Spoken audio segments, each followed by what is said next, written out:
Hey, Christy. Hi, Kathryn. Hey, what did one plant say to another plant? What? What's the matter? Oh, a tomato joke is always good. Hi, I'm Christy, a backyard gardener from Colorado. These days, gardening has gotten very popular, and my friends and I have noticed more and more people picking our brains for tips and troubleshooting about gardening. We're not experts. We just learned a lot about gardening from the mistakes we made along the way. So welcome to Upside Down Tulips, a fun podcast that celebrates gardening gone wrong. Upside Down Tulips.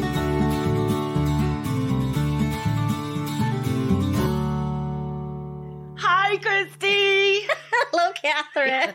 Hello. And hello, gardeners everywhere. Each and every one of you. Wannabe gardeners. Yes, especially you wannabes, because you know what? It's really not that scary. That's right. And people who thought that this was a podcast about the upside down world and Stranger Things, we're glad you're here. Exactly, we are, because we are some of the Stranger Things, to be quite frank.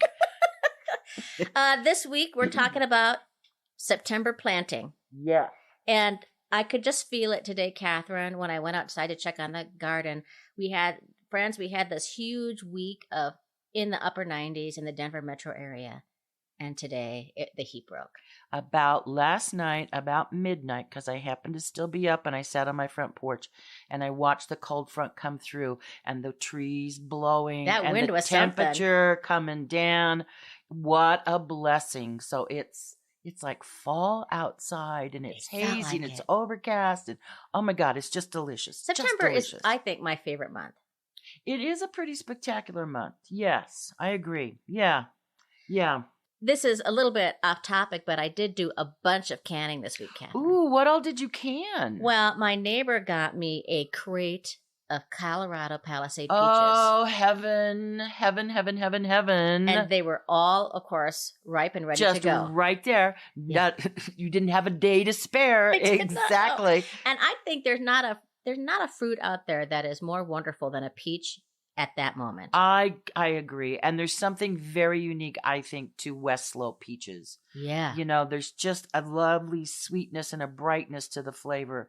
So how many did you can? I did 10 quart jars. Oh my worth. gosh. And so it was a huge process. Yes. My whole kitchen was an absolute mess.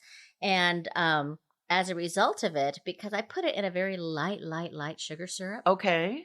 I had fruit flies everywhere. I'll bet you did. And this is a helpful tip for people who are harvesting right now. Yes. And you have tomatoes on the counter, because remember, folks, you should never put your tomatoes in the refrigerator. No, that's a big no-no.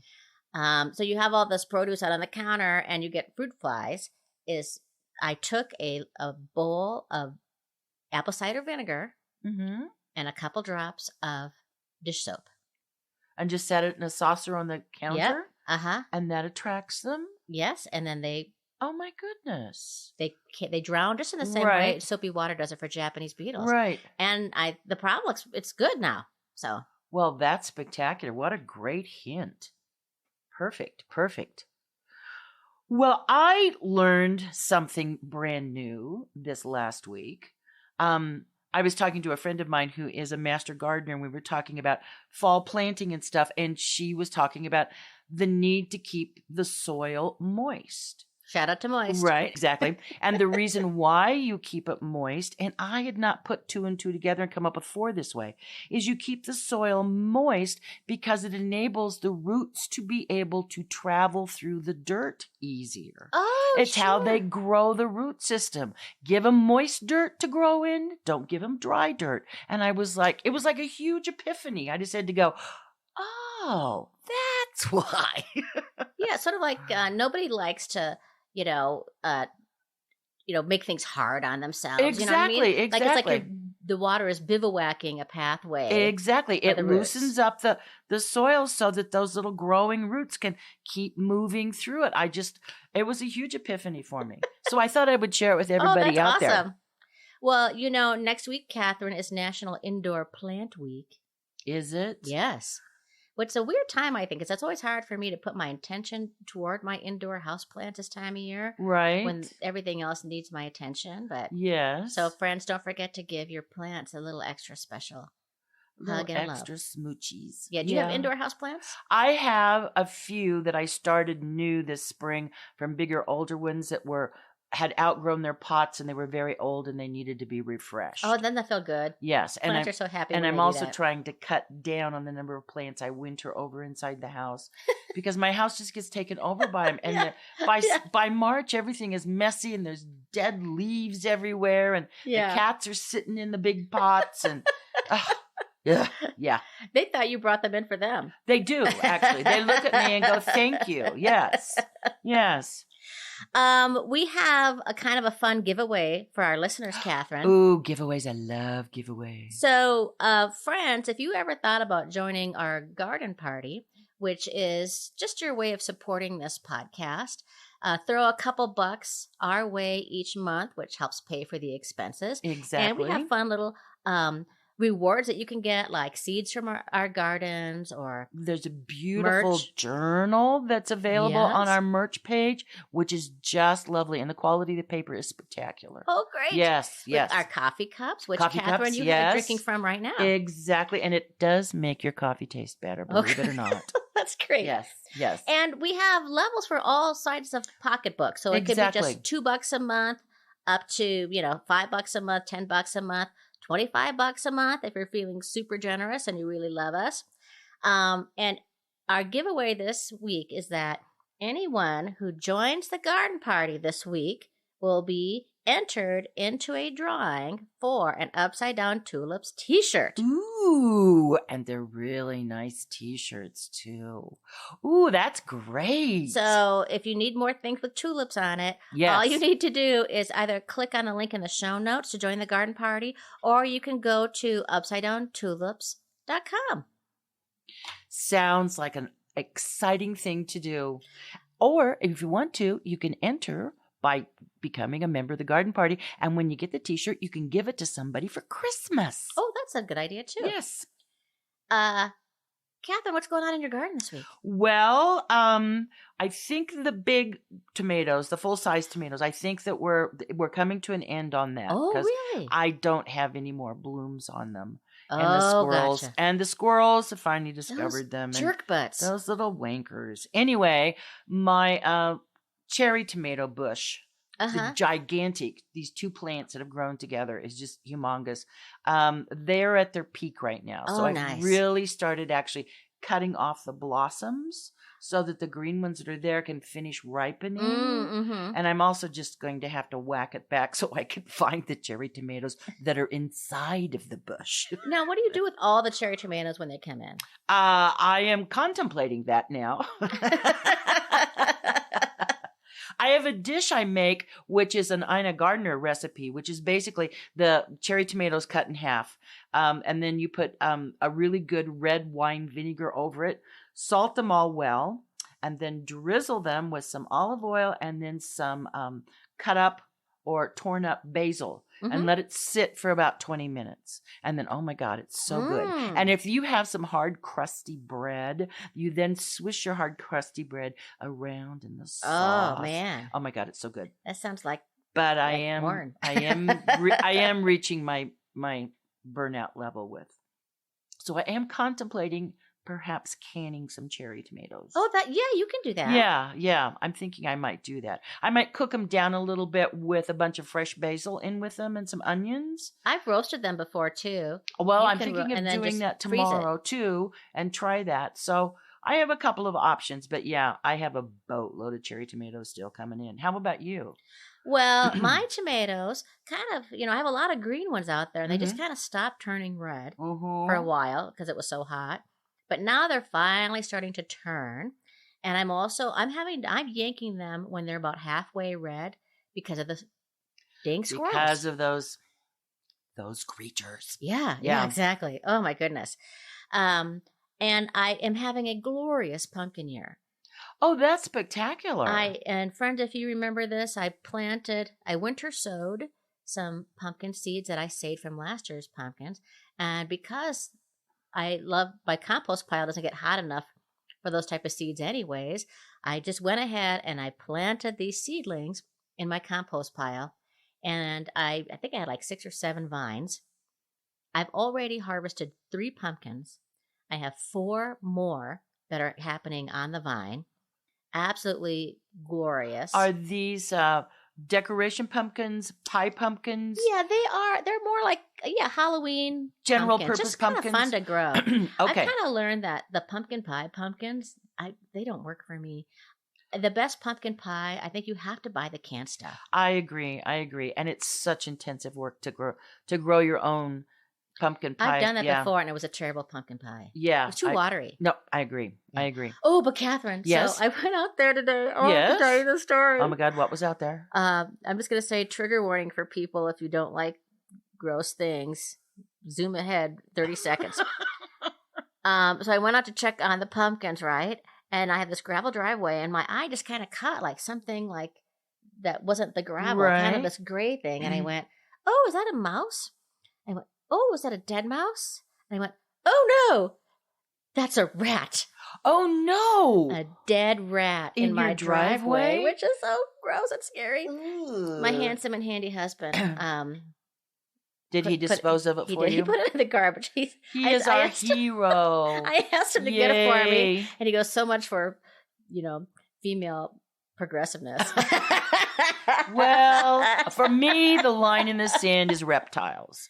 I don't deal with interesting. reptiles. I can deal with pretty much any bugs and dead rodents, but reptiles, no. But Oh, see, I could take a snake yeah, over a rat. well, now we So, know I where don't our know. edges are, so Oh it's okay. my gosh, so terrible. Listen, can I do a shout out for the awesomeness of Treegators for your new trees? Yes. Because it looks like Colorado in particular is going to have a warmer than usual dry September, dry fall. And Treegators are these great devices that fit around your tree, and you zip them up, and then you can put up to like 20 to 30 gallons of water in them. Wow. And they release the water very, very slowly. It goes straight down to the root ball Wow. and absorbs that. So it also encourages your tree to grow its roots straight down as opposed to out and flat, which is what happens when you water them with your sprinkler system.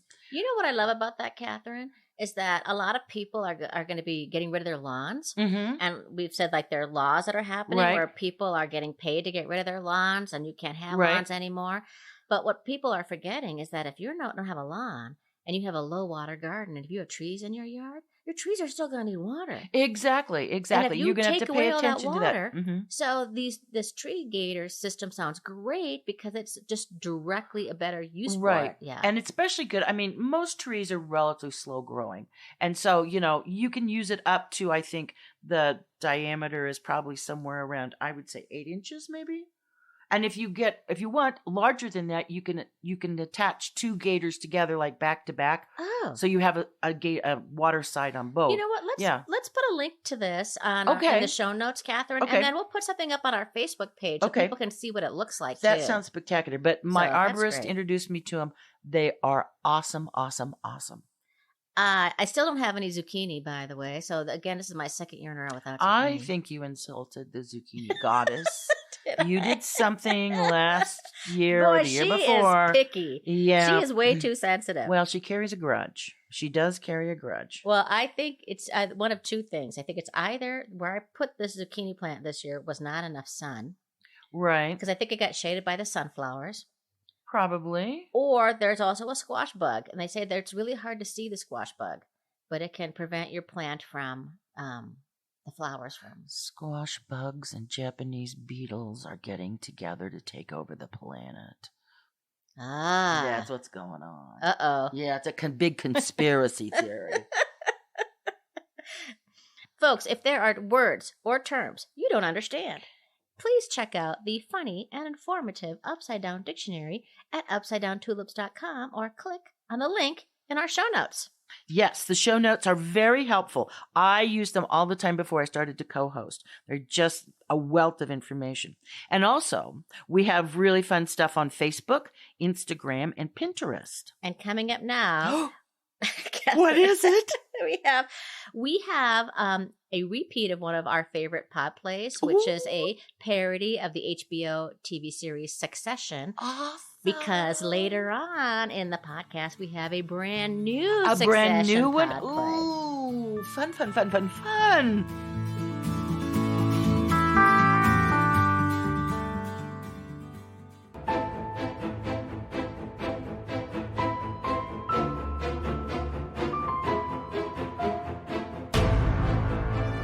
Thank you for coming today, kids. I've spent my life building this garden. The flowers, the herbs, the trees, the vegetables, the curated placement of gnomes that look like bikers. I did it. It's all mine. So, let's get down to business. It is time for succession. I, Frozen Soil, hereby announce that I've divided my garden into 3 parts. I want to announce publicly what each of my children will inherit. My children? I'm going to give the largest share of my garden to the one who deserves it most. So, tell me what plant should follow in succession once my lettuce has bolted. Lentil soil? My oldest son? You speak first. Hey, Dad, I'm ready. I know you don't think I am. I know you don't think I have the right stuff to take over the garden, but I am. I say we go big or go home. It's beans. That's right, beans. We'll go huge. Twitter will be off the hook. I'll text Martha Stewart. I'm your white knight come to save the day. Life's not knights on horseback. It's the information on a seed packet. It's a fight for a Japanese hurry knife in the mud. Shuck off. Okay. Right, okay. And now, what does my daughter, Chive, have to say? Tell me. I don't even want your garden. But I want you to succeed. Is this for real? Here, take this seed packet. Hold it in your hand. Uh-huh. Sure. Okay. I'll take it. Onions. Yay! Let's put in onions. Nah. I've changed my mind. Shuck off. Now you, my youngest child, Romaine. What can you tell me that will make me give you most of my garden? Speak. More lettuce? Oh, shuck off. Okay. I blame myself. I spoiled all of you, and now you're shucked. I'm sorry, Lentil, you're a dead houseplant, and Chive, you're an upside-down tulip. Romaine, you are a failed sauerkraut experiment. Maybe you can start a podcast or collect gnomes that look like bikers or something. But for the world, no, I'm sorry.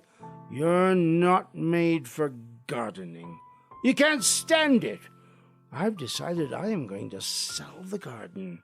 I feel it in my mulch. End of the day, that's all I shuckin' got. If I don't get out now, I leave compost on the table. Come on, Dad. What are you going to do with more compost, huh? Put it on your pile with all your other compost? Probably. Yeah? And what are we supposed to do? Make your own shucking compost pile. Now, shuck off. Kathryn, what do you like better? Do you like harvesting or planting? Ooh, it's a toss-up. The planting is always awesome because it's like hope. You know, you're putting hope in the ground. Oh, yeah. And then harvesting, of course, is always fun because it's a product of, all of your efforts. So it's kind of I would say it's 50-50. I'd have to say that I like planting better. Okay. And I think it's because every time I harvest something, it means I have to figure out what to do with all those cucumbers, all those tomatoes.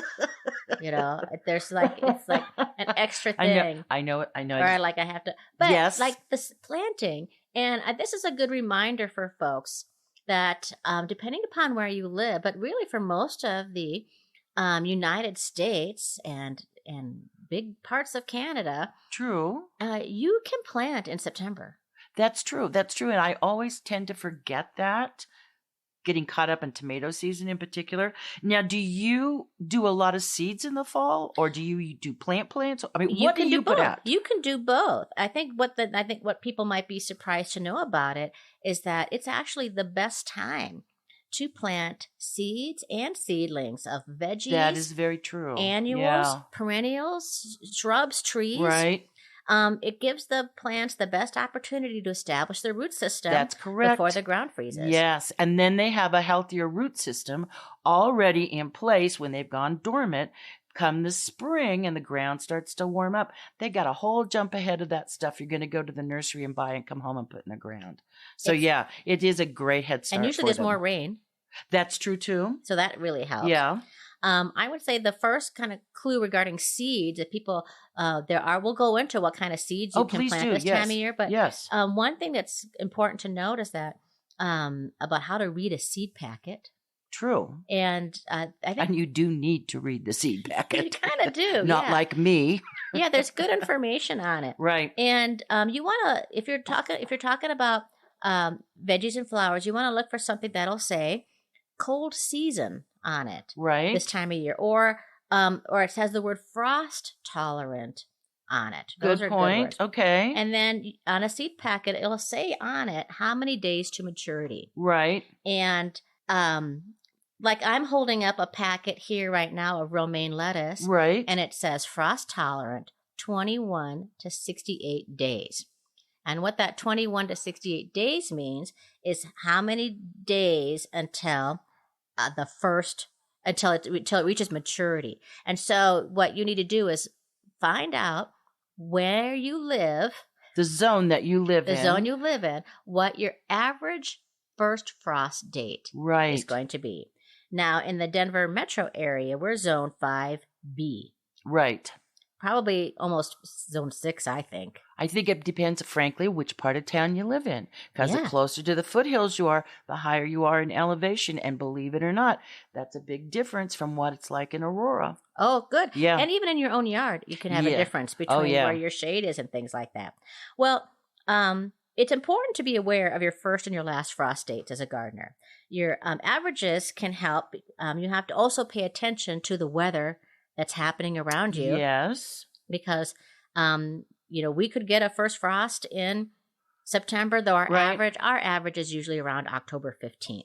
Right. Every year it's going to vary. And so you need to pay attention to your local news and your weather to find out what it is. And I want to throw in here, there is a difference, especially when you're gardening in the fall, between what's called a quick frost and a hard frost. And the quick frost is basically when it gets down to freezing or maybe a couple of degrees below. And the reason why this is important to know is what happens with a quick frost is it doesn't get the ground really cold. So it doesn't affect the roots of what you may have planted or the seeds that have come up. Whereas with a hard frost, it gets down probably into the teens or maybe single digits. And we have had these in October here in Colorado, in Denver. And that goes down deeper into the soil and really affects your plants. And that's when you need to cover them up really good. And you cover for a light frost. Yes. Once you get to a really super freezing frost? Hard frost. Yeah. And then you have a killing frost, and then you're just done. Right. But I have been able to get through the hard frost with, I have a series of 5-gallon pickle buckets. Ooh. They're also like the big orange buckets you get at Home Depot. And put that over the plant and then put on top of that a blanket. I've seen people, too, wrap with frost blankets. Yes. Many, many layers around their tomato plants and to get down to the 20s. Yeah. And so, that can So you can extend it even beyond your frost date. Right. And we'll put a link in the show notes about how you can find your own zone. Yes.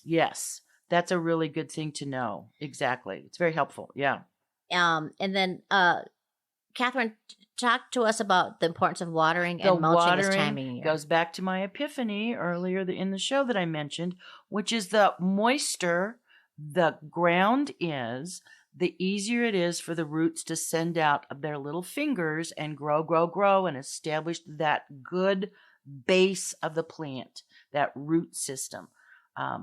And so when you first go back to your seed packet, if you look at your seed packet, it will tell you if you need to keep the ground moist. And that helps the seeds to germinate and start to come up. But keep it moist like a sponge is damp kind of thing. I would say in particular the first week that you put in a new plant. And then I think you can go to every 2 to 3 days, but keep checking it with your finger, but keep it moist so those roots can grow. And then once you've gotten to, past 2 or 3 weeks, then you can back off and probably do maybe, I don't know, every 4th day or so, but keep an eye on things, especially if it still stays warm during the day. You want to just, keep it kind of moist. I kind of say if it looks like dry brownie batter, you should water. Oh, and if it looks like wet brownie batter, then leave it alone. What a brilliant description. There's been some brownies in my life, Kathryn. Okay. Well, let's talk about by brownie batter now. Let's talk about some of the veggies that in most parts of the country that you can still grow. And I started off this week with just planting lettuce. Oh, okay. What kind? This is a burpee seed, which is black seeded Simpson. So it's just a nice leaf lettuce. Just a little leaf lettuce. Okay. Already germinated. Oh, wow. Also, this is 45 days. And when did you put the seeds in the ground? A week ago. And they're already germinated. Yeah, and awesome, we're looking at, right now it's mid-September. Right. So we're looking at things that, without covering, and all things, not getting too cold yet, being weird, anything that from like 31 to 45 days. But we could even extend those 45 days by covering if it's going to be a frost. Right, with a blanket or your frost blanket or something. Okay. I put lettuce. I also did spinach. Look at this, is 28 to 45 days. This variety is called Lavernia. Like baby spinach. Yeah, that was perfect. Yeah. I planted some arugula. Oh, is it arugula or rocket? This is wild rocket. Okay. Arugula. Okay. 30 to 50 days. Okay. So that's a little on the edge. Here's my favorite. I love this romaine I planted for the first time this year. It's called Paris Island. And this romaine, 21 to 68 days. 21 days I could be eating. Excellent. Lettuce. And it grows in heads, does it? Romaine? Oh, yeah. It's just fantastic. And you don't need a lot of space. You can do this on your patio, too. Really? You just need, okay. You can do container lettuce. 3 to 4 inches of soil is all you need. Okay, but you need it wide enough to accommodate. So like the top of my TV tray area. Sure, yeah. Okay. Sprinkle some down and start thinning them up. And I learned this great trick from Judy Seaborn, who was the founder of Botanical Interest Seeds. Okay. And she said, before you plant lettuce seeds, moisten the soil first.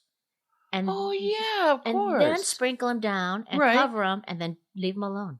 Because what I would always do is I would water them with the opposite, and then you would water them and the seeds would wash away. Yeah, and I have this big clump of lettuce. You'd have brownie batter. Yeah. Now, I was at our friend Edith's house last week, and she's planting Swiss chard still. Okay. So that is 20 to 60 days. Okay. I've also planted radishes. I like the French breakfast kind. That's the longer radish. Okay. Yeah, Kathryn, 28 days. Oh, wow. To have radishes. And radishes, of course, you could plant all summer long, but now is the best time because when you plant radishes in the heat of the summer, they're just going to bolt. I'm right. And I don't like them when they grow in the heat of the summer. They become too hot. For my little spicy for my little palate, and they don't get very big. So now, if you like radishes, and you can do so many things with radishes, you can put them on a salad. You can pickle them. You can a piece of bread, French butter, radishes, and a little salt. Oh my God, they're so good. Yeah. Now I've heard people will also do broccoli.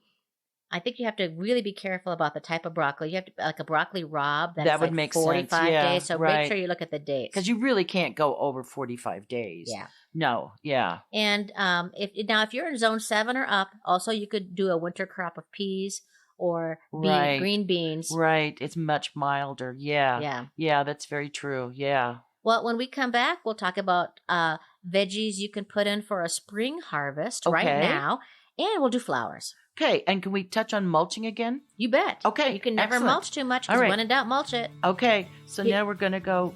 Oh, there's a play. Yay.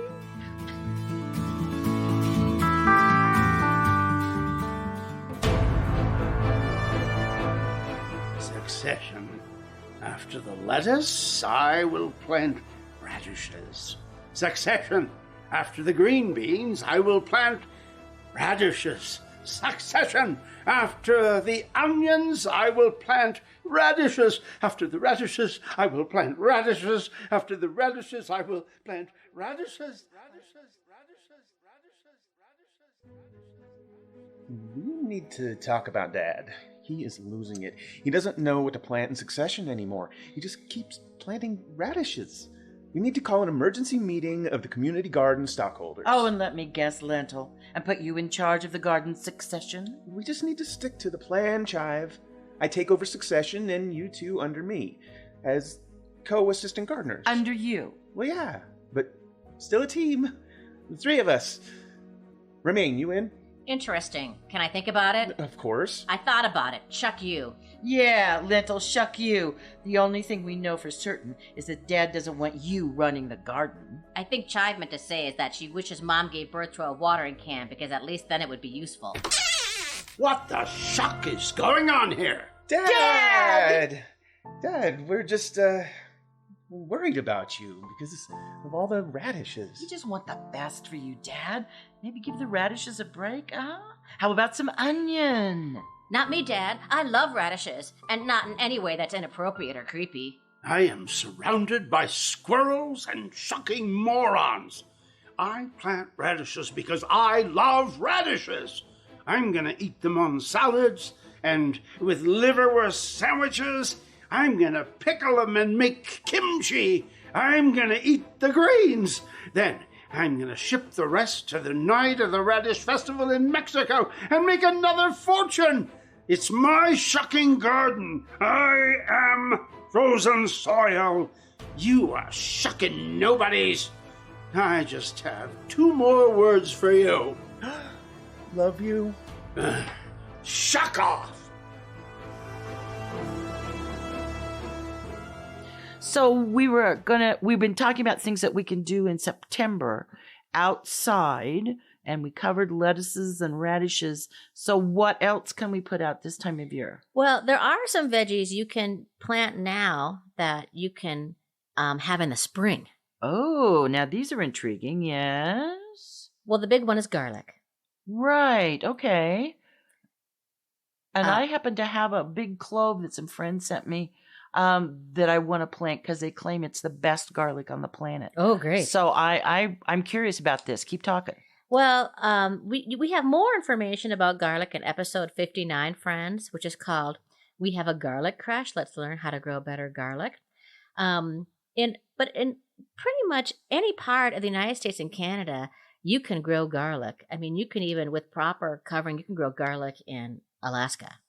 Okay. And in our neck of the woods, late September, early October, Okay. to plant your cloves of garlic, Right. you could plant garlic from the grocery store. No, and I did try that once, and I had garlic to come up. But you know what? I planted it in the fall, and when it appeared the next spring, I forgot what it was. And I was like, what the heck is this? And then when I dug it up, I realized, oh, it's the garlic that I planted last fall. But it was really weird because I didn't know what it was, and it wasn't really mature, and it was a big failure. But I did plant it from the grocery store. The better garlic to plant is to buy garlic, quote unquote, seed Right. from your local nursery. Or I placed an order with Botanical Interest, and I should be Okay. getting my garlic in a little bit to plant. And you plant, I think it's like 2 inches in the ground, about 2 2 inches to 3 apart. inches, yeah, and then Yeah. about 2 inches apart. Now, how many are you getting from Botanical Garden? I can't remember. Maybe like 3 or 4 bulbs. You know what I mean? So I think I'll Are get you like going to plant all those bulbs? Yeah, I'm going to plant them all. Oh my God. Yeah. Oh, goodness. That's a lot of garlic. Yeah, but I guess at some point we need to have a conversation too about how to harvest it. So, but is that information is in episode 59? That is, and they would harvest that in the spring. Okay. Once the green leaves, the green top, shoots start to fall, like over. when you grow onions. Yeah. Similar. Okay. Exactly. All right. Yeah. Well, I'll go back and or even re-listen to that. potatoes are like that too. Okay. Aren't they? Yeah. Okay. You can also 2 to 4 weeks before your average last frost date, you could plant beets. Any kind of beets? Yeah, does not matter. 2 to 4 weeks before your average last frost, you can plant carrots. Oh, really? Now, I plant a kind called Little Finger because they're shorter. Because, right, they're the cute little ones. Yes, because my carrots just don't get, because of my Colorado soil, they just get all gnarly. So I find the little ones do better for me. And you want to make sure you do a heavy mulch on it. Yes, that heavy mulch, that really is a huge secret. And is that not true too? Heavy mulch on the garlic Yes, also? yes. And that would be true with the beets also. Yes. Any of the vegetables that you're underground. planting for spring harvest, you want to give them a nice down jacket. Yeah. Also helps weeds from getting in there because yeah. I've had weeds in my garlic and that's just a pain in the butt. Oh, yeah. And that mulch helps the soil hang on to any moisture and it keeps, Oh, brilliant. Okay. I didn't know that about So hopefully folks carrots. will, if you're thinking like, that sounds really nice, get out there and, now's the time to do it. Yeah. Get out there and plant some veggies. Yes. Well, again, yes, get those root systems going to keep things moist. Yeah. And of course, what's also surprising to me, I didn't know this before, about all the things you can do with flowers this time of year. Yes, I was surprised you shared some information with me about pansies. That again was a big learning thing for me. I've always planted pansies in the spring. Me too. And I didn't realize that really the best time to have pansies is now. Right. That's what was so intriguing about planting the seeds now. And again, it gives them a nice, good base. And of course, again, depending on what zone you live in. Right. There are certain zones that it doesn't get cold enough that the pansies go totally dormant. They could overwinter pansies. Right. I was reading somewhere that, they can even stand up to, if they're mulched really well, they can stand up to temperatures of around 10 degrees. Isn't that something? Which I was like, really? I was surprised by that. I also didn't know this about pansies, is that the yellow and blue kind stand up to colder temperatures, or the blue and purple kind stand up to temperatures more than the yellow and the orange. Or in the bronzy kind, So plant blue ones. Well, and purple. The bees like the blue flowers first. Blue and purple is their first choice. Yeah. So that's excellent to know. So is the same true then with like Johnny Jump Ups or I think so. Yeah, little violets? I think they're all kind of the same family. Yeah, I think they are. Okay. And I love a little Johnny Jump Up. Yeah. Now I'm in the fall a big one for putting in plants that have already that someone else has started. I'm willing to pay for that. There's no shame in that. I do that all the time too. I put in a lot of penstemons this time of year. Oh, that's a and great goldenrod for my pollinator garden, and also agastachys. I think that's how you pronounce them. And I go to the botanical gardens here in Denver's source. They have the Plant Select website, which is a really awesome one to check out for information. But so there's a whole bunch of different plants, from mums to... Mums are so great. Yes, they are. I think they look so nice, especially around this time of year. If you're decorating your front porch or your back patio to have some mums, and you have your pumpkins out and your Halloween decor, they just look so nice. And a side note about mums is that as you buy them, and you can just get them in front of the grocery store. Right. Like just, maybe like $10, $20. Right. Don't forget, folks, that you can actually plant those. Exactly. That's the ones that I have. And mums always make me think of football season. Oh. Because the homecoming queens in her court always had mum corsages. Oh, was that a Kansas thing? That's a Kansas thing. So that's a real association that I have with fall pumpkins and mums like you were talking about. Yeah. You love the mums. Another great thing that you can also probably still buy are marigolds. My marigolds are doing gangbusters right now. Yeah, they are. They're very but beautiful. you could buy marigold seedlings out there and put them the beautiful colors. Right. And also asters are something that you could plant. Right now. Asters. This is a good time to put in asters, whether they're spring blooming asters or fall blooming asters. And again, the bees and butterflies do love their asters. Well, let's talk about seeds you could plant now. Okay. That will you can enjoy in early spring. Okay. So I think that would be poppies, and poppy seeds certainly like to be winterized. Yeah, isn't that, I've heard people say this even about poppy seeds, that to sprinkle them on the snow. Huh, I haven't and heard that of that. And that the snow, as it melts, will bring them down into the ground. Well, I know that's true of larkspurs. Oh, yes. Because, but they do need that cold. Also, larkspur, I just mentioned larkspur. I was thinking of columbine. Columbine seeds are like that too. Yes. Because they need that extra moisture. And then I think calendula and cosmos, though I didn't know that about calendula and cosmos. Yeah, calendula, you can sprinkle the seeds 2 to 4 weeks before your average last frost date. So that would be like, for us, mid-September, right about now to the end of September. And I love calendula because it's like that English cottage garden flower. Yes. They're fairly drought tolerant and heat tolerant. They are. They reseed themselves magnificently. They attract a lot of pollinators. Yes, they do. And so once you have a bed established of calendula, it just is the gift that keeps on giving. Yeah, they will self-sow themselves. Yes. I make a calendula oil out of the flowers. Yes, there's a lot of herbal uses for calendula, actually. So, yeah. And I didn't know this about it, is that it's called a pot marigold because the flower resembles a marigold, but it's often used in pots of soup or stew for their color and flavor. Interesting. Did not know anything about that. Huh. And yes, it also is true about cosmos. I'm going to do that this year because this summer I tried to plant cosmos, and I was doing it in June, and it was a terrible time to do it because the little seedlings came up and they just fried. So they say the trick in planting cosmos now in September is to do the exact opposite of action as you would do in the spring, which is scatter your seed after a few hard frosts have passed.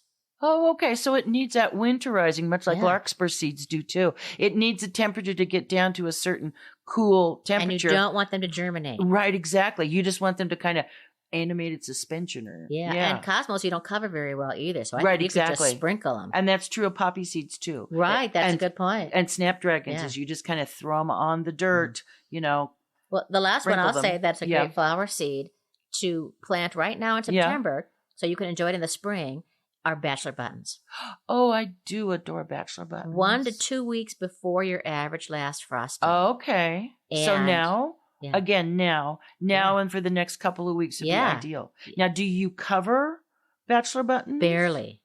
Yeah. So you could do the same thing like you were doing with your lettuce then, is you could dampen the dirt, then throw out your seeds. Oh, smart. I hear you. Do a light raking maybe, or I'm thinking of in a rock garden area I have that I can wet that down really good, throw it in between the rocks, maybe sprinkle around some cow compost. You could do bachelor buttons, calendula, cosmos, and poppies. That'd be pretty. And then maybe a little mulch too.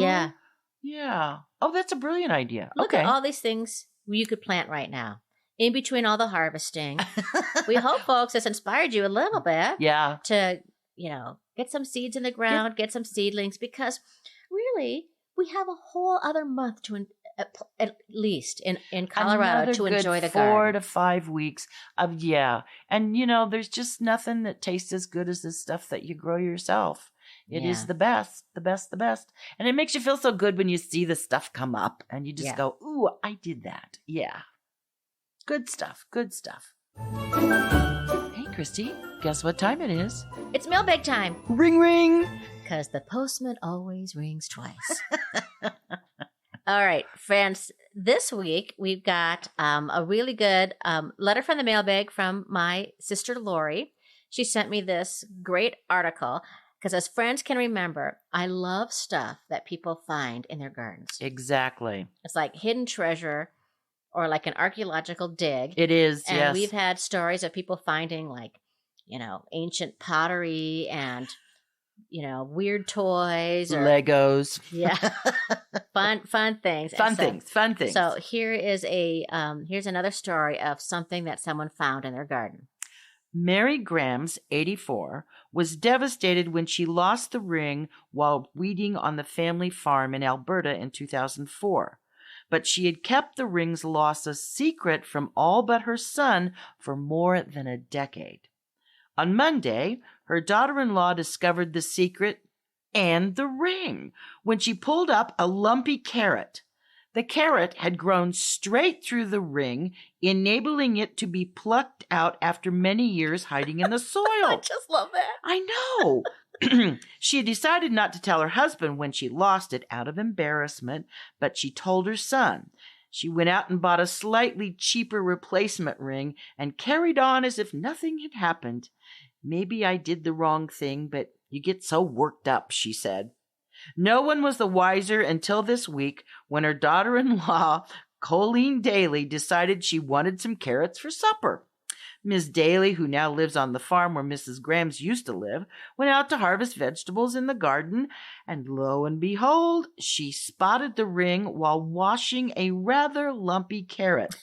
Her son instantly knew who the ring must belong to and called his mother.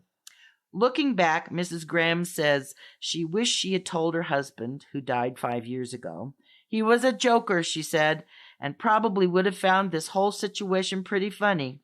Now that she has it back, she said she will be more careful.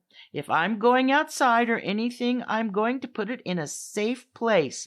That is what I should have done, she said.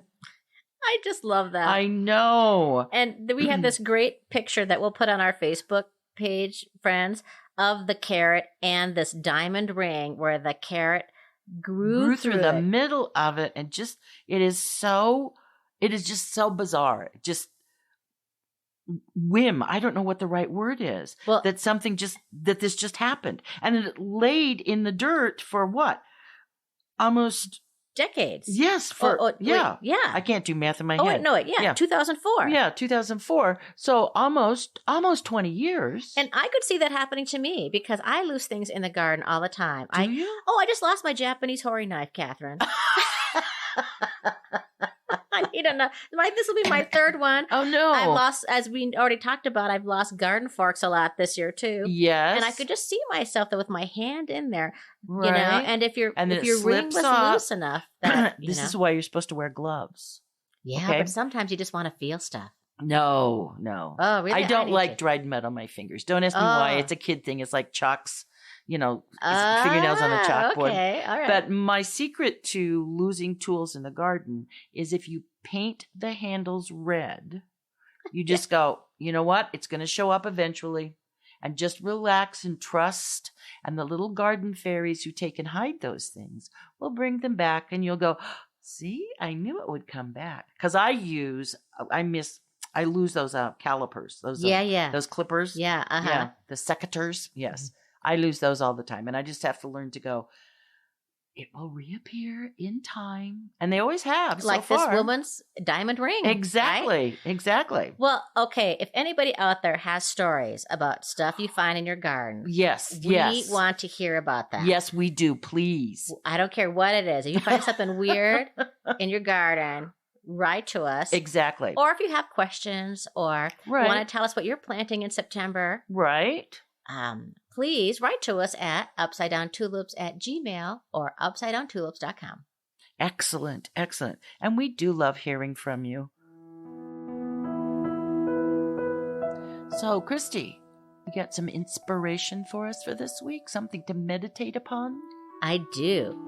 I'm not going to tell you who this is from. I'll tell you later. Okay? All right. But I saw this quote today and I fell in love with it. But then fall comes, kicking summer out on its treacherous back as it always does. One day, sometime after the midpoint of September, It stays a while, like an old friend that you have missed. Oh, that's lovely. And that, my friends, is from Stephen King.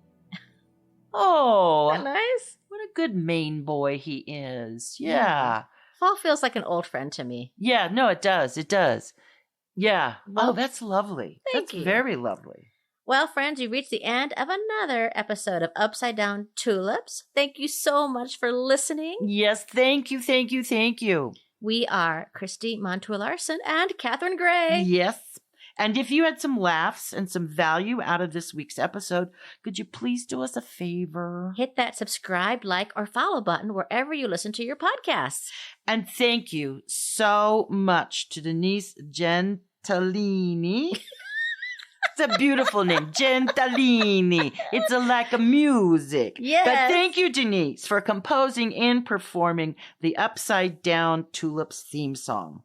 If you want more, go to denisegentilini.com, or you can find that link at upsidedowntulips.com. And many, many thanks to the many talents and kind heart of our dear friends Josh Hartwell and Jim Hunt. And join us in 2 weeks for another episode that will delight and amaze you. And don't forget, Kathryn, Yes, if you make a mistake, your garden will forgive you. yes. Yes. Upside down to